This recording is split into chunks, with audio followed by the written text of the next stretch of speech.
Hola, buenas tardes. Hoy vamos a continuar con el ciclo de webinars en el Centro Médico de la Trinidad. En esta oportunidad, por el servicio de urología, representando a este servicio, mi persona, el doctor César Malavé, voy a hablar sobre el estudio urodinámico, algo de teoría y sus alcances en otras especialidades. Yo soy urólogo del año 2011. He cumplido con un diplomado en neurourología, urodinamia y urología femenina en el Hospital de Clínicas Caracas y soy cirujano robótico certificado en Río de Janeiro, Brasil. Para adentrarnos sobre lo que es la urodinamia, ese es un estudio que recrea con parámetros fisiológicos síntomas urinarios del sistema urinario inferior, para poder entender y tratar patologías del tracto urinario, tanto desde el punto de vista de parámetros dinámicos, urodinámicos, obstrucción, infecciones y incontinencia y otros de importancia. En la urodinamia, el estudio como tal lleva dos grandes fases: una fase de llenado vesical, que se llama cistometría, y una fase de vaciado a la vejiga, que sería el estudio de presión guión flujo,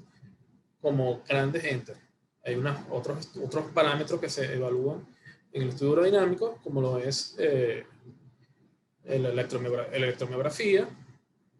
y los estudios videourodinamicos para documentar a través de imágenes radiográficas también patologías a nivel del sistema urinario inferior y superior. Este estudio urodinámico se considera un parámetro estándar de referencia para categorizar todo lo que es la disfunción miccional.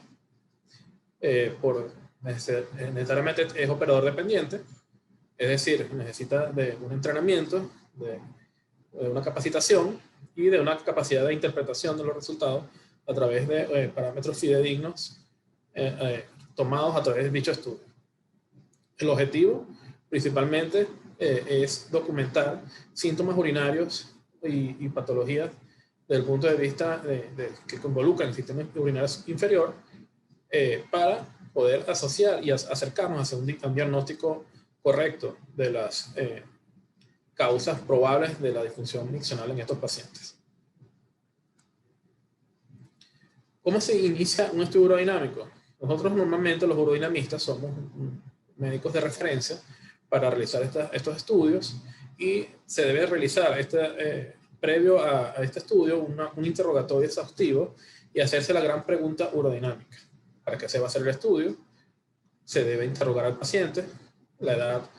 si es primera vez que se hace este estudio, si tiene algún antecedente desde el punto de vista médico, si es hipertenso, si es diabético, si sufre de alguna enfermedad cerebrovascular o neurológica, y toma algunos medicamentos que pudieran intervenir o no en la funcionabilidad del sistema urinario inferior.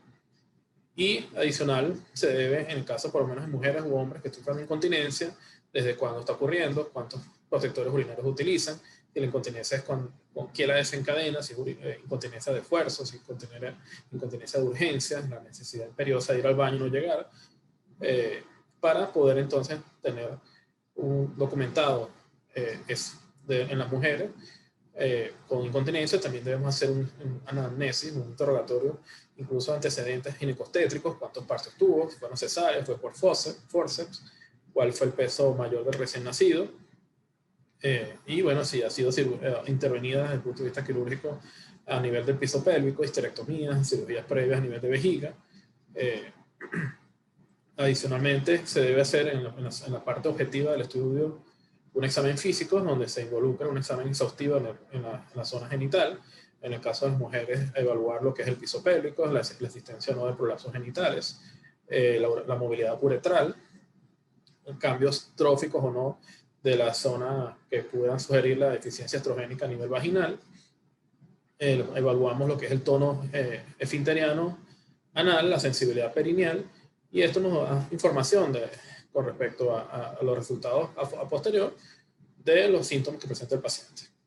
El estudio urodinámico es un estudio interactivo, por lo cual se hace el paciente despierto para poder hablar con el paciente, preguntarle lo que es la sensibilidad, cuando tiene deseos urinarios, deseos imperiosos de ir al baño, hacer unas maniobras durante el estudio de Valsalva de toser, estornudar, hacer esfuerzo, para ver si o documentar en estos casos situaciones de incontinencia, por lo cual ese estudio no puede ser sedado y tiene que hacer el paciente estar despierto y consciente. Siempre tenemos que ser, como médico, buscar el beneficio. En estos estudios debemos estar seguros de que necesite que sea más beneficioso el estudio que los resultados. Es decir, por alguna razón, en el caso de hombres que tengan por indicación de hacerse el estudio, infecciones urinarias, y se evidenció a través de ecografías o de estudios de imágenes una litiasis vesical, un cálculo de la vejiga, y sabemos que es una causa formal de infecciones, no necesariamente tiene que ser sometido adicionalmente a un estudio urodinámico, porque ya hay una causa formal y que amerita ya una intervención quirúrgica. Por eso es que también tenemos que tener en consideración la necesidad o no de realizar estos estudios, ya que es un estudio invasivo, pero con mínimo riesgo de infección. En la gráfica que tenemos del lado de la lámina, tenemos muy simplificado lo que es cómo se realiza a través de catéteres urodinámicos el estudio. Lleva principalmente dos catéteres, uno bien de vejiga y otro insinuado a nivel del esfínter anal, el de vejiga, para obviamente medir lo que es la presión del detrusor de la vejiga, la presión vesical, y el catéter urodinámico transanal es para diferenciar o categorizar lo que es la presión abdominal, que gracias a estas dos presiones se hace una sustracción de las mismas y logramos también evaluar lo que es la presión del detrusor vesical y así poder cumplir con todos los parámetros de evaluación del estudio. Uno de los elementos que se evalúan en los estudios urodinámicos, uno muy sencillo, es la uroflujometría. Es un estudio no invasivo, sin necesidad de colocar catéteres urodinámicos. Simplemente el paciente, mujer, hombre o niño, tiene que orinar una poceta urodinámica donde se documenta a través de dos ejes, un eje que evalúa tiempo y el otro eje que evalúa flujo, la fuerza del chorro urinario, el tiempo en el cual se vacía, y la curva cómo se categorizaría en base a su morfología, si es una curva obstructiva, si es una curva normal, una curva limítrofe para pensar en una uropatía obstructiva, y ideal sería, posterior a esta uroflujometría, realizar una medición de residuo postmiccional y que no debería, por su parámetro fisiológico, superar el 20% de lo que tenía previo a el acto miccional. Como le comenté, la citometría es la fase de llenado, es la primera inicio del estudio urodinámico. Normalmente nosotros realizamos el estudio con la vejiga vacía y empezamos a instilar solución estéril a través de la vejiga con un catéter de presión transvesical y evaluamos en ese momento elementos importantes como es la sensación, es decir, cuando tiene sensación de llenado de la vejiga, primer deseo miccional, urgencia miccional, y en algún otro elemento, bueno, también documentando como urgencia, como capacidad máxima. También se evalúa en esta fase de llenado lo que es la capacidad de la vejiga, la capacidad máxima, para evaluar si estamos en una vejiga con una capacidad normal, disminuida o aumentada, que son las megavejigas. Tomando parámetros fisiológicos que ya sabemos en base a la literatura, en el caso de adultos, más o menos 400 a 500 mililitros. También evaluamos lo que es la acomodación vesical. Eso es una propiedad de la vejiga, la compliance, que es que a pesar de que aumenta el volumen urinario, las presiones vesicales se mantienen estables. En algunos casos, algunas enfermedades, como una vejiga hipertónica, puede haber aumento de la presión y conllevar a futuro, en el caso de superar en unos parámetros aumentados de presión de 40 centímetros de agua, alteración del tracto urinario superior, que puede desencadenar hidronefrosis y dilatación del sistema urinario y como consecuencia el daño de la función renal. Y la actividad del detrusor también se puede evaluar en caso de que pudiera haber contracciones no inhibidas del mismo, que se conocen también como hiperactividad vesical, que son contracciones involuntarias que producen necesidad imperiosa de ir al baño y que no obedecen a un deseo del paciente como tal para realizar el acto miccional durante todo el llenado de la vejiga. Posteriormente, bueno, en algunas oportunidades, dependiendo del paciente, en el caso de que sea una evaluación en una fémina con intenciones de evaluar incontinencia o patología a nivel del piso pélvico, se debe realizar en el momento del llenado vesical aproximadamente a los 250 mililitros de llenado urinario, maniobras para documentar la existencia o no de incontinencia urinaria de esfuerzo a través de maniobras de valsalva, de tos, y en el caso de pérdida de orina se debe tomar el punto de fuga donde se puede diferenciar si es una incontinencia de esfuerzo tipo 1, tipo 2 y tipo 3, que cada una tiene un tratamiento y un manejo diferente. El estudio de presión guión flujo es la fase de vaciado vesical. Se evalúa el tiempo de vaciado vesical, la presión del detrusor que amerita mayor pico de presión del detrusor para vaciar la vejiga, y el residuo posterior para ver si hay fortaleza a nivel de la vejiga, o inclusive si hay patrones que puedan justificar o pensar en la posibilidad de una obstrucción infravesical secundaria a nivel de una hipertrofia del cuello vesical, o en el caso de hombres en hiperplasia prostática o estrechez del uretro. Adicionalmente, bueno, en las fases del estudio urodinámico también en algunas oportunidades se puede realizar lo que es una video urodinamia, que es, aparte del estudio urodinámico, documentar en vivo, durante el estudio, a través de imágenes radiográficas, lo que es el sistema urinario inferior. Con contraste se puede visualizar el llenado vesical. Podemos evaluar en el caso de niños o personas que tengan vejigas hipertónicas, en el momento que puede haber reflujo vesicureteral, dilatación de los sistemas urinarios superiores, y en el caso del vaciado de la vejiga se puede ver lo que es la apertura del cuello de la vejiga, o en el caso de una hipertrofia del cuello de la vejiga, también una forma piriforme, justificando un patrón obstructivo. La electromiografía es un elemento adicional. En algunas oportunidades se utiliza, no necesariamente en todos los estudios. Normalmente se aplica en pacientes que se sospecha la presencia de patología neurológica, para evaluar la actividad muscular de la zona pélvica, principalmente los músculos elevadores del ano, del esfínter anal, que son los que podemos ver a través de los traductores de presión de piel, evaluar esa actividad. En el caso de que haya una disinergia, es decir, que no haya armonía entre la contractura muscular y el vaciado de la vejiga, eso es una patología que se debe documentar en el estudio, y en el caso de que son pacientes referidos, hacerlo conocer al médico tratante para corregir. En este caso, normalmente, como veremos más adelante, se puede ver cómo en el caso de la apertura del cuello vesical debería haber una relajación de los músculos esfinterianos y de los músculos perianales como manera refleja de reacción, más sin embargo en algunas patologías neurológicas existe una contracción durante el vaciado de la vejiga de estos músculos que puede justificar una hipertrofia y limitación del vaciado de la vejiga. En esta gráfica se pueden ver varios elementos. Podemos evaluar,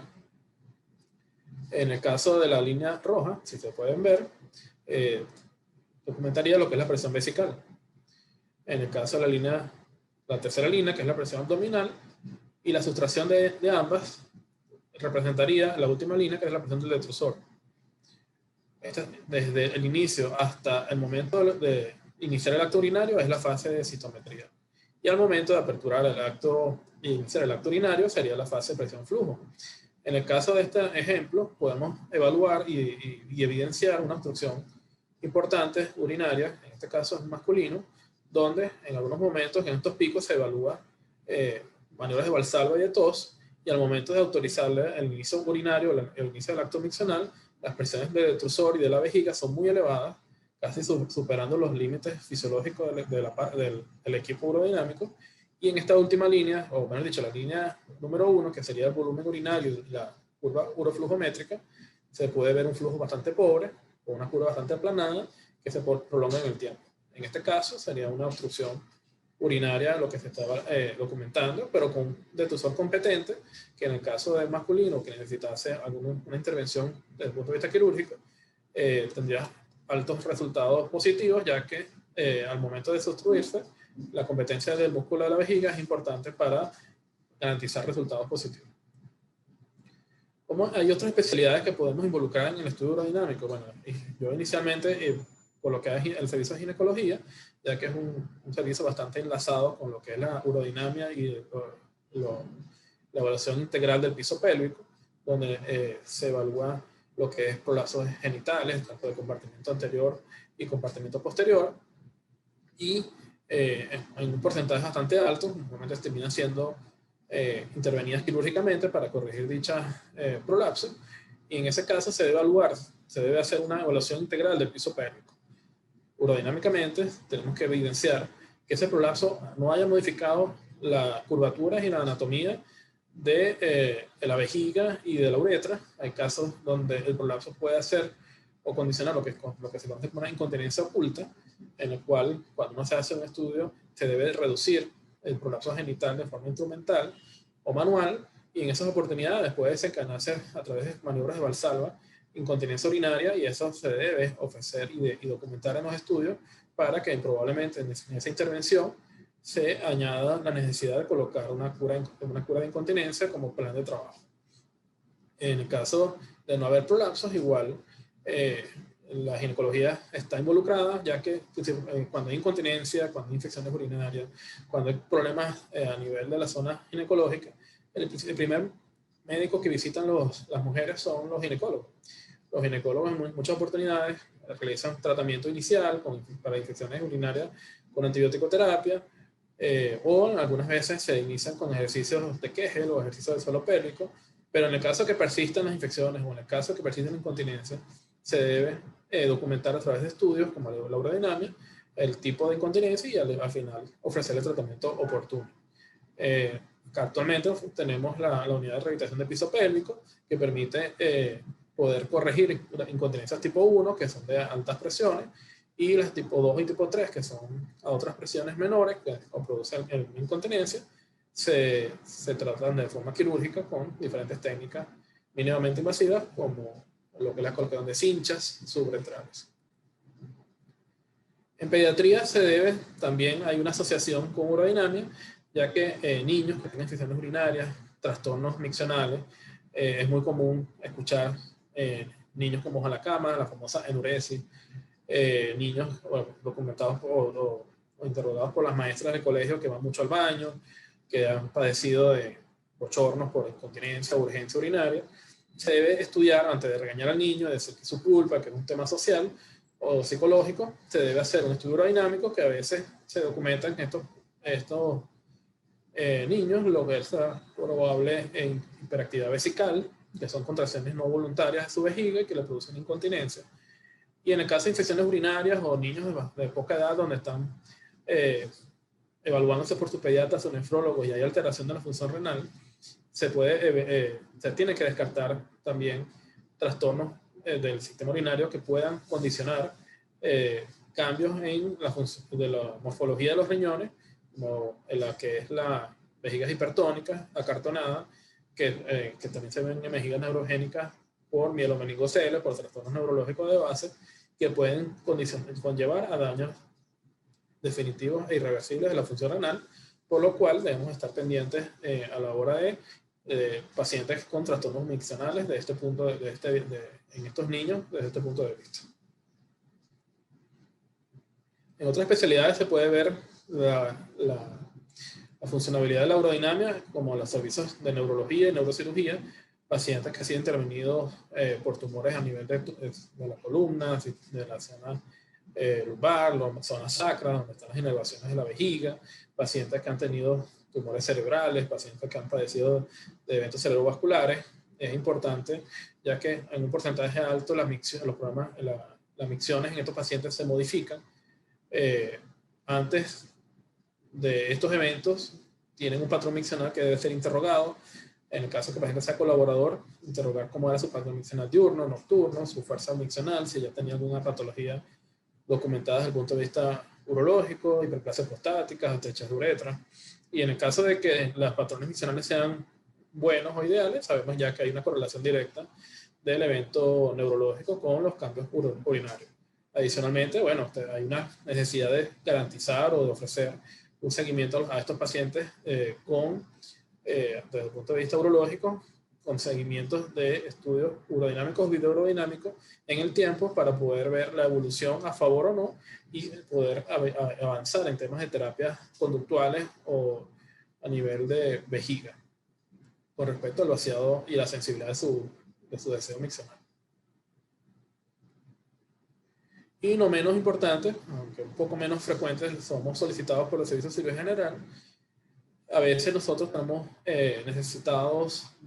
o la cirugía está necesitada de evaluar a pacientes que tienen algunas patologías tipo herniarias, donde, como bien sabemos, son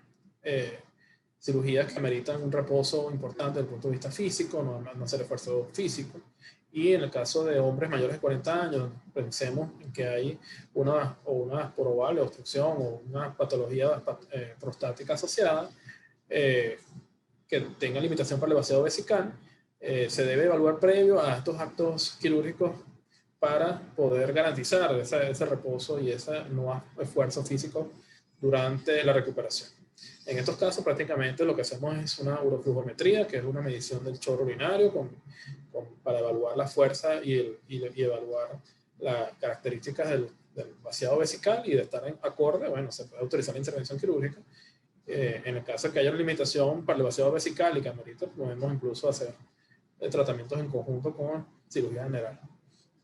Adicionalmente, en pacientes con cirugías pélvicas importantes, exenteraciones pélvicas, donde hay alteraciones de la sensibilidad y de las raíces nerviosas a nivel sacro, que son las que pueden dar o modifican la fortaleza del músculo detrusor, también deben ser estudiados desde el punto de vista urodinámico para también poder seguir en el tiempo con respecto al uso de sondajes, terapias médicas vía oral o ameritar a futuro tratamientos quirúrgicos. Bueno, en resumen, la intención era tratar de llevar la urodinamia a otras especialidades, aclarar un poco lo que son algunos conceptos que se necesitan entender para poder involucrar todos los médicos que necesitamos garantizarles una salud desde el punto de vista urológico y desde el punto de vista integral para la mejoría de las patologías de base que presentan nuestros pacientes. Por su atención, muchas gracias.